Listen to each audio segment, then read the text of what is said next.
MovieWeb.com.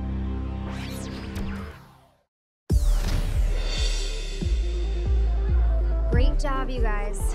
That's me in the headset. A few days ago, I was a very happy New Yorker until one night I ran into my ex. I met someone, and we're getting engaged. Son of a... Hey, Nick, we read your column every week. Yeah? I would appreciate you and me chatting up two ladies and leaving the one that knows more about Wookiees alone with this. No. No? No. No? No. How about yes? Okay. So I'm in the most magical city on earth for my sister's wedding. And that's where I met him. Come on, it's vase breaking time. The maid of honor shatters a vase, and it symbolizes happiness for the bride and groom. So smash it hard.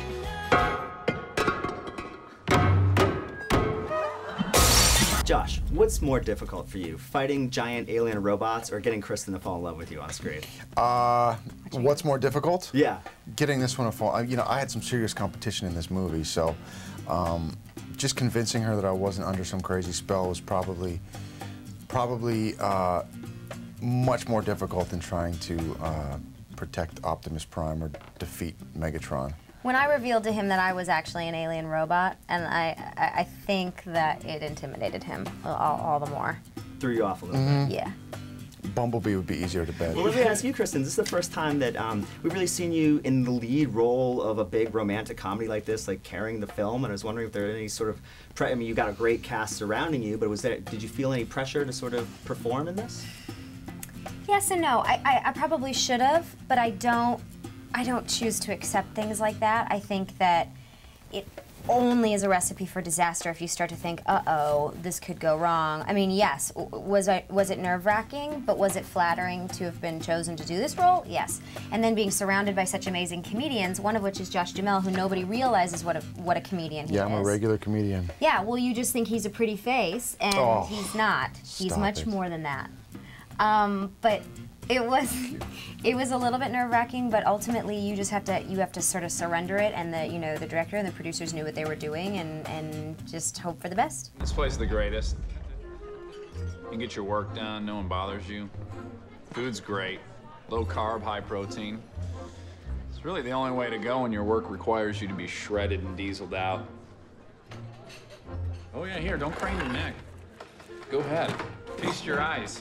Yes, I've seen that look before. You're intimidated because I'm a model, but I don't want you to be scared, okay? I'm a normal guy. I'm Gale, like a gale force wind. I took on that name because it's the most powerful force in the natural world for shaping and eroding the earth. It's, you can feel it. Actually, I think that's water. This is crazy. I don't know whether to look at my own reflection or at you. That's how beautiful you are. There seemed like there's a love connection between you and Dax at the end of the film. Was that originally in the script or something you guys riffed on? I know you've worked together before. I've known Dax for a long time. I've known Dax for a long time, and he. I've known Dax for a long time. And working with him was really great. God, I feel like I just ate some, I'm addicted to day-old seafood. And I just had some spoiled lobster, and boy, that was tough. Dax is such a great guy. He's so super funny, and he and I have known each other for a number of years, so to be able to go and do this thing with him, ridiculous. And John actually plays kind of a bad magician in the film, and you were created the quintessential bad magician as Job on Arrested Development. So were you able to give him any sort of bad magic pointers and stuff? Well, his character is actually a lot better at magic than my character on Arrested Development was. So I was very impressed with how much John had kind of learned sort of trick-wise. So I kind of stayed away from getting involved in any magic discussions with John because he really applied himself. But it just occurs to me that most of the characters I play are bad at what they do. What does that say about me? I didn't want any advice because I'm supposed to play a pretty good magician. Okay. Yeah. No, it was fun because I got some ideas from his character as well, and but yeah, he definitely plays the bad magician in that, the guy who has no clue. My magician starts out not great, but he gets pretty good. I think the comedy comes from him not him being bad, but him just being so like passionate about it and so creepy about it.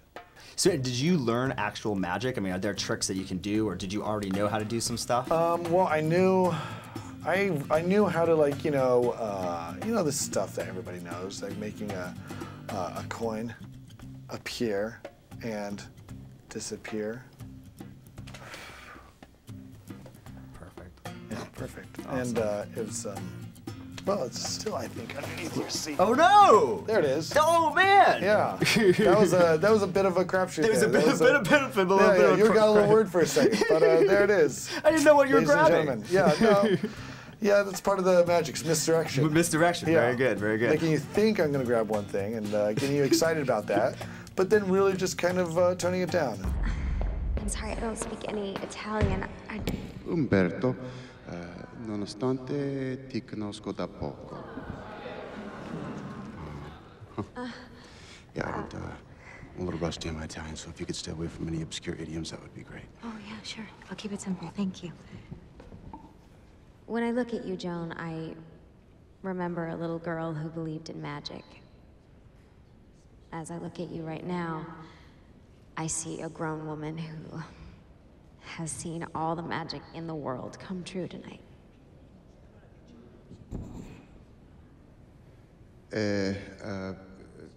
Joan, piacciono le magie. Qualcosa... sentite, se tutti applaudiamo, forse la finisce.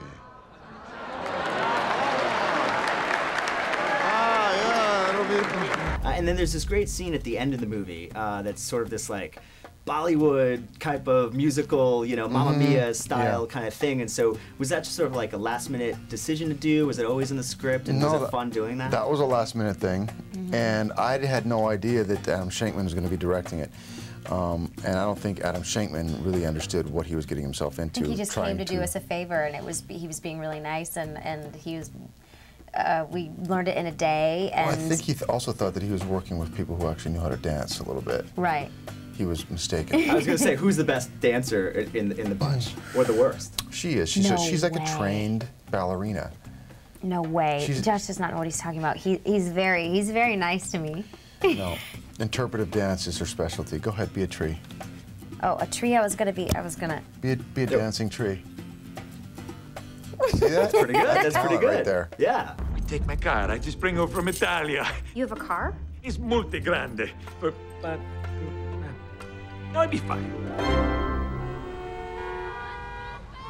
You guys comfortable up there? No, where's the keys?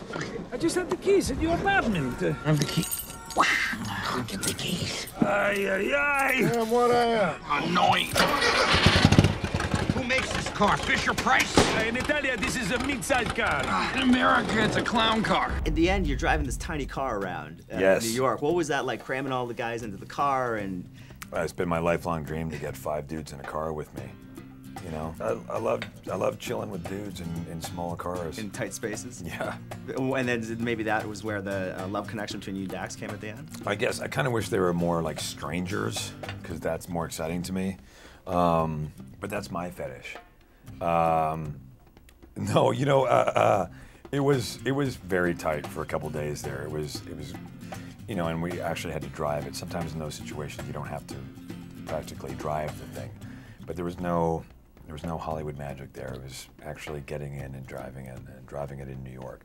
Of course, they shut the roads down, and we drove into Guggenheim. It wasn't open for business. We were shooting a movie. You know that movies are fake, right? Right, absolutely. Yeah. And it's a complete like comedy all-star cast here between the two of you, and then you got Dax Shepard, Danny DeVito, and Kristen and Josh. So I was just wondering, like, was there a lot of riffing and improvising, or how did that all kind of come together on the set? It was just, you know, great. We had a great director, and the script was good enough that we didn't have to do a lot of improv. But, you know, whenever we wanted to, the director loved it if we wanted to add a little flourish to our line or to a certain trick. We just bedazzle it a little bit more. Awesome. Add a little bit of rhinestone, if you will. Metaphorically. And I'm really happy with it now that we saw it, because I think we all had hoped it would be more of a comedy than it was like a sappy romantic comedy, and that's the way it turned out. Hello? Hey, it's Nick. I was just thinking about you. Oh. If what they say about the fountain is true, how will I ever know if Nick is for real? You think you're real charming, don't you? A little bit. I'm gonna prove my love to you! Seriously, how many guys are you seeing? Those guys don't know me. Beth, hi! Why don't you leave me alone? I don't know you. Beth, it's me. Your dentist. Oh, sorry. I'm flossing twice a day. Oh, good. Wedding rope. I think we got a great rope trick. This is one my ex-girlfriend taught me. Yeah, no, don't worry, it's all safe.